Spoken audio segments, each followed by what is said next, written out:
everybody, it's still Saturday. I just want to come on and holler at y'all. This me, is that you? Yeah, hey, so I just wanted to come on and let y'all know that I need some help. I need some help.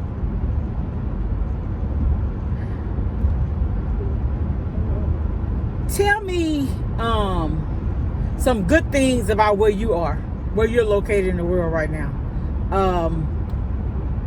What makes your area where you live a good area?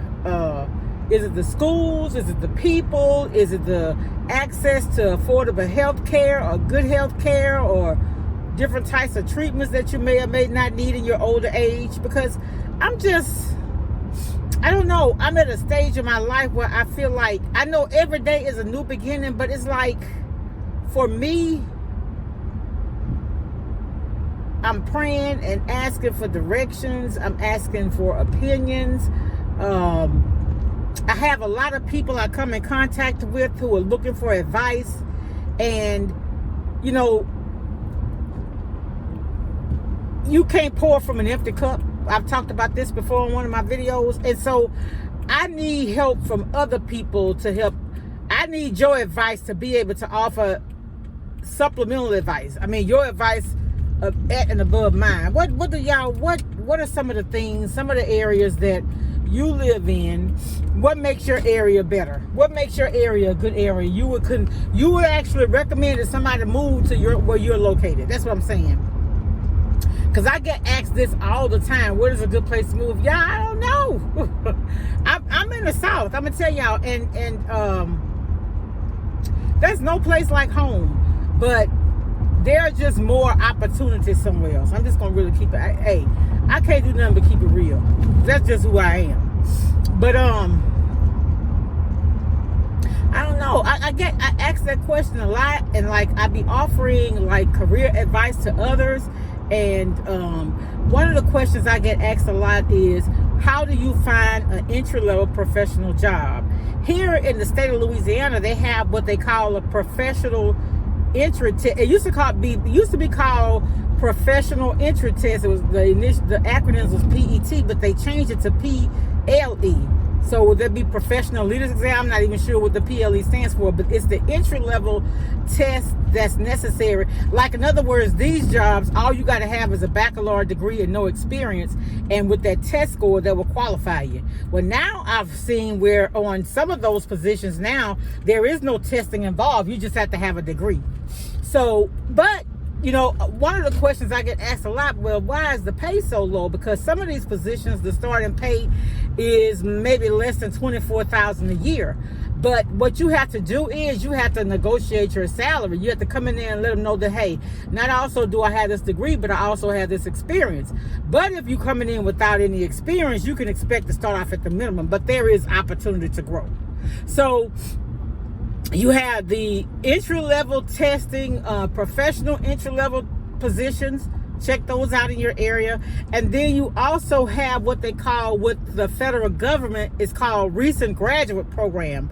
If you're within 2 years of your graduation, you could apply for these positions. And what they do, they put you through this training. I'm not sure of all the particulars, but I'm going to link that information to you. I've shared this video time and again, but unfortunately, when you're not a real popular channel, when the advice you may be offering may be beneficial to a lot of people, but you don't get the recognition because of you don't have the following, you're not in the algorithm and all that stuff, and I'm not really familiar with all of that. I just know that what I share and what I do is supplemental to my career, and if I could make this a full-time career and helping others, I would do it. But it's not beneficial to me because it don't provide health insurance, don't provide retirement, and so, you know, that's what people have to look at too.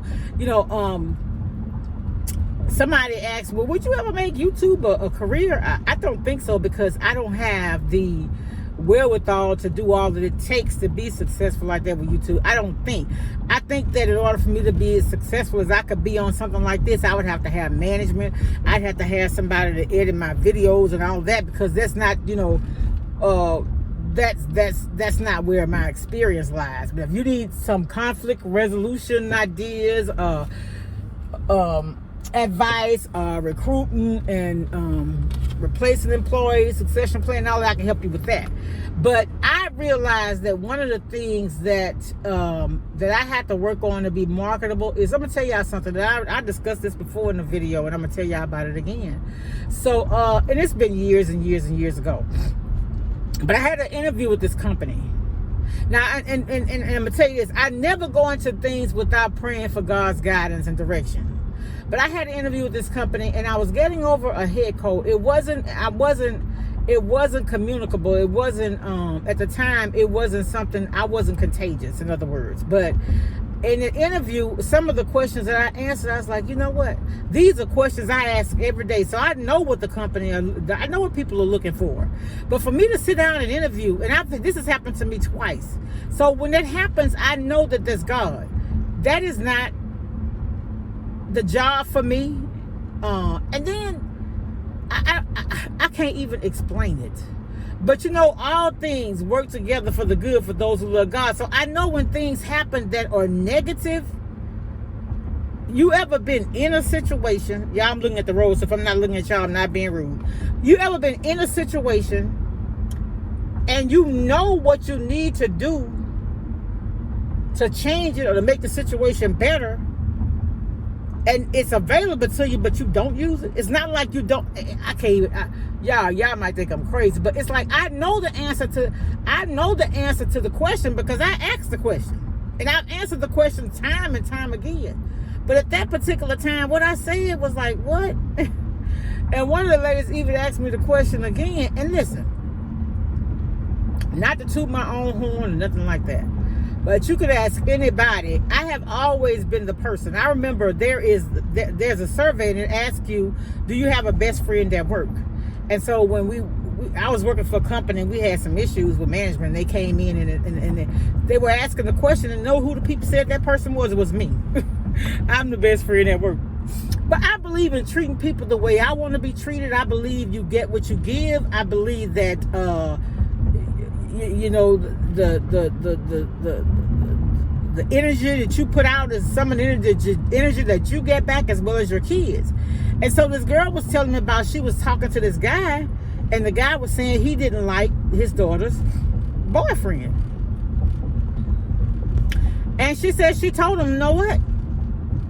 The same way you feel about him, other people feel about you dating their daughters, their sisters, their cousins, or whatever. And he's like, why would you say that? She said, because it's the truth.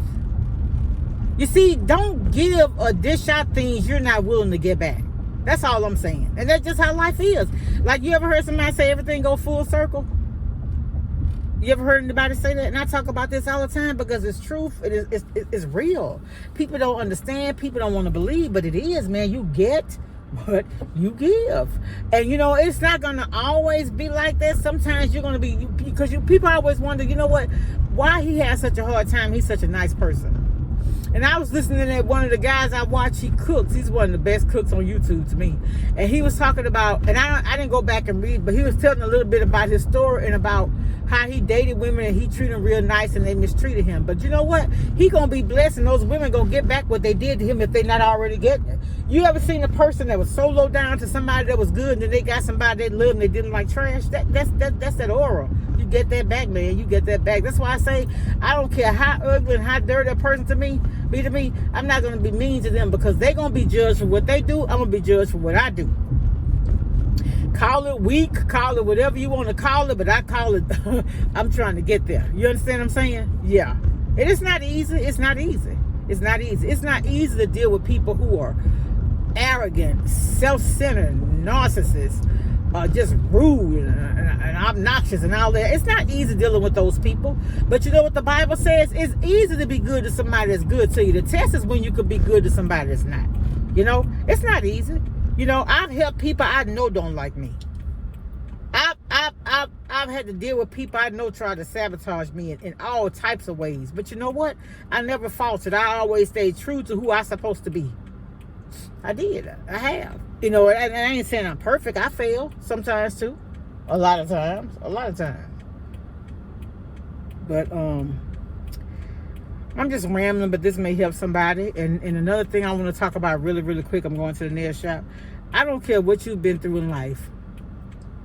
I don't care what position you're in right now. Every day you get up is a day to be better.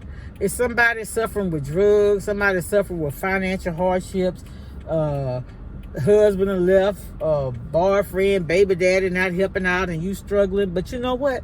Keep doing what's right. Right always win. My mom always told us the unjust don't thrive. You ain't getting over, you get by. You reap what you sow. So just keep, and people be like, well, you're doing good, but you're suffering. But if you're doing the right thing, you're going to suffer, but you're not going to suffer alone. Jesus suffered. But he paid the price for our sins. That's what I'm telling y'all, man. It's not easy. No, it's not easy for me either. I go through things. I'm human, you know what I'm saying? But I always know that God is in control. And it's sometimes what we be going through be just a test. Be just a test. But, when you go through those tests, do you pass or do you fail? Okay? When you're going through something, when the Lord is testing you, are you going to pass or are you going to fail? Is that person in the store that's ignorant and disrespectful going to cause you to fail your test? Because check this out. That test got your name on it. You understand what I'm saying? That may not be that test. Both of y'all may be tested at the same time, maybe not. But you know, you don't know. That's what I'm saying. Life is tricky for real.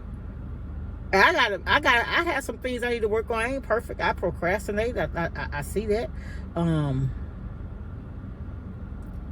I got my older sister. She passed in November of 2016. She used to have this saying. She used to have some funny sayings. She said, my get up and go, and got up and went. Lord have mercy, Jesus. And lately, I've been feeling like that. So when I went to the doctor, and I told her about it, she checked my numbers, and she told me that some of the medicine I was taking had my B12 on the low end. She told me to take B12, 1,000 mcgs. And I hadn't been taking it. So that's my fault. That's what I'm saying. It's things that we have to do that we don't do that cause us to go through the things that we go through. That's what I'm saying. We have to sit down and examine ourselves. We do.